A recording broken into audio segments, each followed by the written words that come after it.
in addition is that church politics should be different from the world politics. But now the problem we have nowadays is because unapata pastors, like now let us start with the pastors.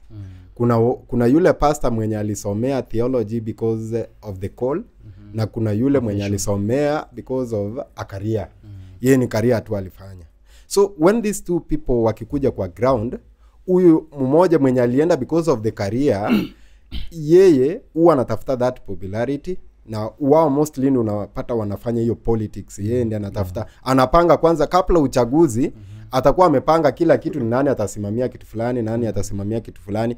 Na watu mostly watu wenye wanachagua ni yule mwenye hata mkalia mgumu kwa kupeana pesa fulani, akihitaji pesa fulani anaipata kwa rahisi. Mwenye hata demand accountability. So kama church treasurer mostly wanataka wawe watu wao, yule mwenye atasema nahitaji pesa fulani ampe. So that means hiyo ndio imeleta shida sana makanisani. Na pia unapata most of the churches zimeendelea kidogo. Kuna zile zimefungua mashule, kuna zile zimefungua mahospitali, kuna zile zimefungua mahoteli. Sasa unapata mapato kanisani, kanisa peke yake kuna zile vitu ambazo zinaleta income.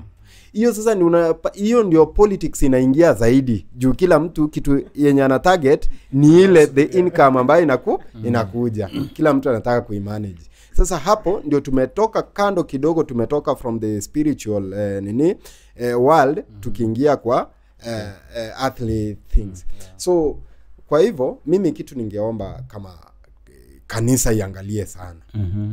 Kitambo wakati uchaguzi ulikuwa unafanywa, mlikuwa mnaambiwa muombe hiyo kitu for almost a week, ama 2 to 3 days. Kwanza ni wiki mzima watu wanachaguliwa, mnawaombea, wanaenda kufanya uchaguzi, then wakirudi. But nowadays hiyo kitu iko kweli pastor? Haiko.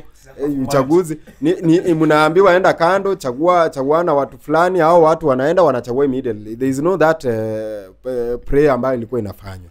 So the church leaders, they are supposed to be chosen by the Holy Spirit. Amen. But nowadays what is being done, si Holy Spirit ambayo inafanya.